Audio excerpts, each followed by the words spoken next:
evde kalmaya nasıl karar verdin? Kalmak için ne yaptın? Mesela. Varımı yorumu yaptım. Kaldım yorumu sattım ve varıp yedim. Çok yorgunum, beni bekleme kaptan. Bunları yayınlayabileceğinizi sanmıyorum ama bu. Bir nanoteknoloji firmasında tamamen kimya üzerine bir iş buldum. Ben neler yapılmaması gerektiğini anlatabilirim. Ben çünkü sabaha kadar 3 gün sürer ya. 3, 2, 1, kayıt. Turuncu Koltuğun yeni bölümüne hoş geldiniz. Bugünkü misafirimiz Algı.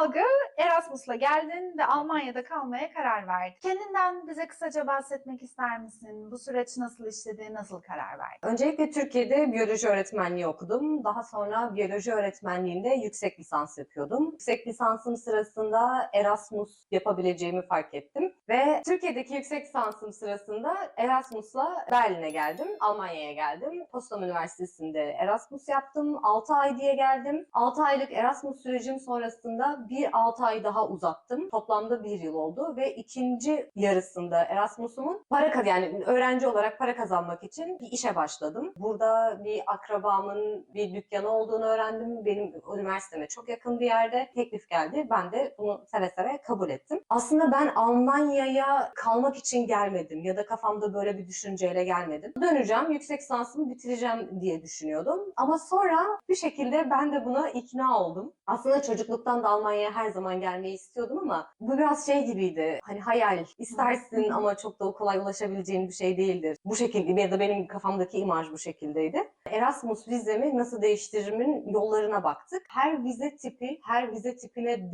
dönüşmüyor. Erasmus'a geldiğin zaman iş bulup kalabilirsin ama bulduğun işin diplomanla bağlantılı olması gerekiyor. Transkriptinde yaptığın işle ilgili mutlaka en az birkaç ders olması gerekiyor. Bir bağlantısı olması gerekiyor. Yani ben bir iş buldum. Benim alanımla tamamen alakasız ama çok iyi para veriyorlar. Ben kalmak istiyorum dediğinde maalesef bu vize türünü değiştiremiyorsun. Çalışma vizesini değiştiremiyorsun. Ama benim çalıştığım yer diplomamla bağlantılı bir yer değildi. Ben ikinci el İngiliz mobilyalarını restore ediyordum. O yüzden maalesef direkt çalışma vizesiyle kalmam mümkün değildi. Diğer yollar neler diye baktığımızda Ausbildung seçeneklerden bir tanesiydi ve Ausbildung da bu arada vize almanın en kolay yollarından biri. Çünkü burada çok fazla işçi açığı var. Ausbildung'u çok seviyorlar. Ausbildung dediğimiz şey de bu arada bizim Türkiye'deki meslek lisesi mantığı. Ama bunu liseden sonra yapıyorsun. 2 yıl, 3 yıl süren bölümüne göre değişiyor. Lise değil, 18 yaşından sonra gidiyorsun ama üniversiteye gitmek istemiyorsan Ausbildung yapıyorsun.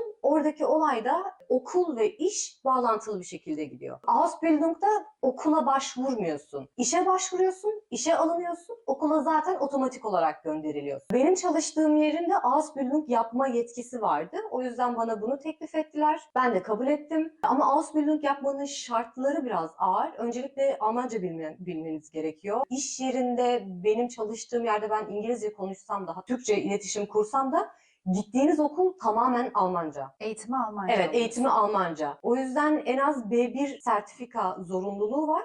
Eğer iş yeri derse ki bu kişinin Almancası bizim için yeterli, biz onu dil kursuna göndereceğiz derse belge verme zorunluluğu ortadan kalkıyor. Ben herhangi bir belge vermedim. Ama belge teslim etmeseniz bile zaten bunu bir şekilde yapmak, öğrenmek ya da konuşmak zorundasınız. Çünkü okuldan mezun olmanız gerekiyor aynı zamanda. Ve bunun için de Almanca bilmeden bunu yapmak mümkün, yani söz konusu değil o sınavlara girip yapmak. En büyük handikaplarından bir tanesi, eğer böyle çok genç 18-19'larında değilseniz, burada bir şekilde tutunmanız gerekiyor ve kendi başınıza yaşamanız gerekiyorsa Ausbildung'un geliri çok düşük. Ortalama 500-600 euro civarında bir kazancınız var aylık. Eyaletten eyalete sistem değişiyor ama benim sistemimde 2 hafta iş, 1 hafta okul olarak gidiyordu. 2 hafta işe gidiyorsunuz, 1 hafta okula gidiyorsunuz. Aldığınız ortalama para 500-600 euro civarında. Maalesef eğer herhangi bir ek yan geliriniz yoksa ya da bir imkanınız yoksa bu burada yaşamaya yetecek bir para değil. Ausbildung yaparken yasal olarak mini job yapma hakkınız var. Buradan da maksimum kazanabileceğiniz para yine 520 euro. Totalde 1000 euroya geliyor ki bu biraz daha eğer kiranız düşükse geçinmenize bir tık yetebilecek bir para. Yaşatmaz ama öldürmez de. Hiç önemli değil. 2-3 yılımı zorlukla geçiririm ama sonra sonra rahat ederim düşüncesindeyseniz yapılabilecek bir şey. Başka nasıl belgeler istediler? En sonki eğitim belgeleriniz geçiminizi kanıtlayacak bir şey, oradaki yaşamınızı kanıtlayacak bir şey. İşte ikametgahınız, işte evinizin kira şeyi gibi klasik her vize türünde olan belgeler. Bu belgeleri aldın, yabancılar dairesine gittin, dedin ki ben Erasmus'la geldim ama Ausbildung yeri buldum, beni kabul ettiler, buyurun belgelerim, başlamak istiyorum. Sonra Evet. ne oldu?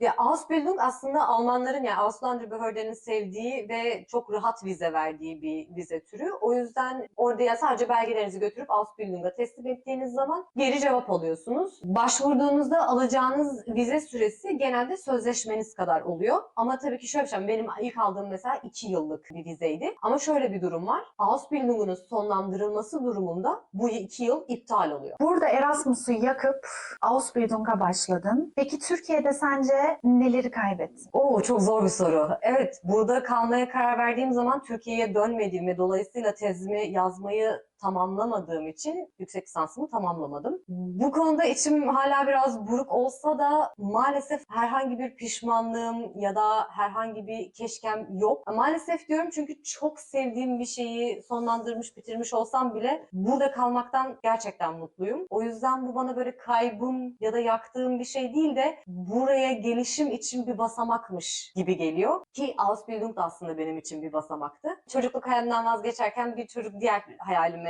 elde ettim aslında. Çünkü ikisini aynı anda elde etme şansım yoktu. Benim yüksek lisansım evrim üzerineydi. Ben 7. sınıfa giderken daha biyolojiye aşık olmuştum. Hayatım boyunca hep biyolojiyle ilgili bir şeyler yapmıştım. Ama maalesef Türkiye'de bu alanda çok fazla önümün açık olacağını düşünmediğim için mesleğimle ilgili bir hayalden vazgeçerken yaşamak istediğim hayali seçtim. Hala bence bir umut var evrim Oo. için. Neden olmasın? Çok yorgunum, beni bekleme kaptan. Ausbildung'a başladın. Sonra neler oldu? Asla Almanca öğrenemedim. Asla Almanca öğrenemedim. Bir şekilde bunu halledemedim. Ve Ausbildung yaptığım yerle de epeyce sorunlar yaşadım. Nasıl yapılmaması gerekenler kısmında ilk bir şey yapayım. Eğer hiçbir şeyi araştırmıyor, yani buraya kalmak için geliyorsanız, kalmak istiyorsanız araştırın. Nasıl kalmak istediğinizi, ne yapmak istediğinizi, nasıl bir yol izlemeniz gerektiğini araştırın. Benim gibi elinizi kolunuzu sallayıp bu da şöyleymiş, bu da böyleymiş gibi yaptığınız zaman çok dağılıyorsunuz ve son anda her şey olunca geri dönüş şansınız olmuyor. Diğer yapılmaması gereken şey hani sonu neydi? Cümlenin başından sonunu ne anlatıyordum ben? Gidelim ya, hadi bakalım. Ben buraya niye çıktım? Ausbildung. Yapılmaması gereken şeylerden bir tanesi. Arkadaşlar deyimi tam anlamıyla söylemeyeceğim ama bilen bilir. Memleketliyi gurbette Sever. severmiş. Lütfen başkalarına bağımlı olacağınız, kaderinizi teslim ettiğiniz bir ve ya da akraba ayağı, hani o da olur, ya bu da işte abidir, abladır, uzaktan tanıdıktır, yaparız. Bu tarz şeyler yürümüyor. Kalmanın başka yollarını aradım, ne yapabilirim, ne edebilirim diye ve diğer yollarından bir tanesi alanınla ilgili iş bulmak. O konuda aşırı şanslıydım. Gerçekten hayatımdaki tüm şansı demiyorum ama yani hani orada kullanmış olabilirim. İş buldum.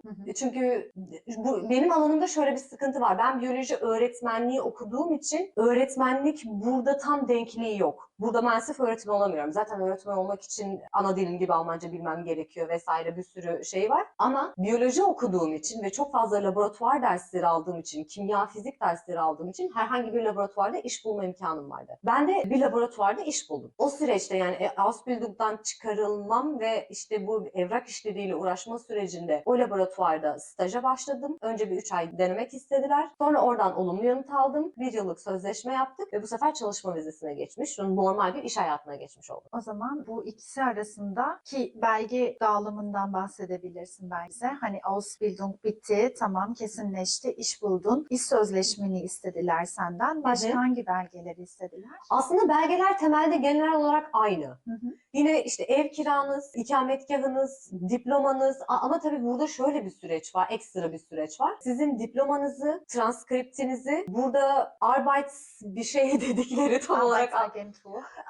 Arbeitsagentur'a gönderiyorlar ve oradan özel bir onay alıyorlar. Sizin yaptığınız iş sözleşmenizi, iş sözleşmenizdeki tasklarınızı, işte görevlerinizi ve diplomanızı, eğer bunların bir uyumluluğu var mı, gerçekten içeriğim uyuyor mu diye bu da Çalışma Bakanlığı'na diyeyim Türkçesi gönderiyorlar. Oradan onay çıktığı zaman evet bu kişi bu diplomayla burada çalışabilir, bu bağlantılıdır onayı geldiği zaman Ausländerbehörde sizin çalışma vizenizi onaylayıp sözleşmeniz doğrultusunda size oturum izni veriyor. Çok teşekkürler verdiğin bilgiler için. Ben Senin teşekkür ederim. son olarak eklemek istediğin bir şeyler var mı? Eklemek isteyebileceğim aslında tek şey, normalde benim çevremde gördüğüm ve arkadaşlarımdan da gördüğüm iş hayatına girmekte, çalışma hayatına girmekte dil bariyerinden çok fazla çekiniyorlar. Hani Almanca konuşmak, İngilizce konuşmak, kendini bunda yeterli görmeme konusunda sıkıntı yaşıyor insanlar genelde. Kendi adıma şöyle bir şey söyleyebilirim. Almanca hala konuşmuyorum.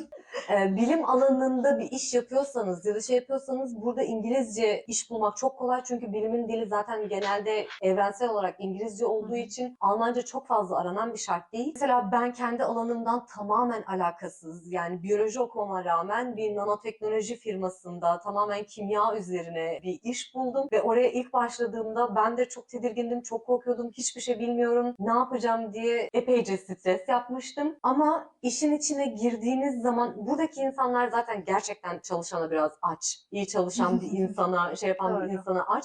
Ve ortalama bir İngilizce, yani gerçekten derdini anlatacak kadar bir İngilizce yeterli olabiliyor. Süreçte bunu oldukça hızlı geliştirip öğrenebiliyorsunuz. Hani ben yaptıysam hepiniz yaparsınız.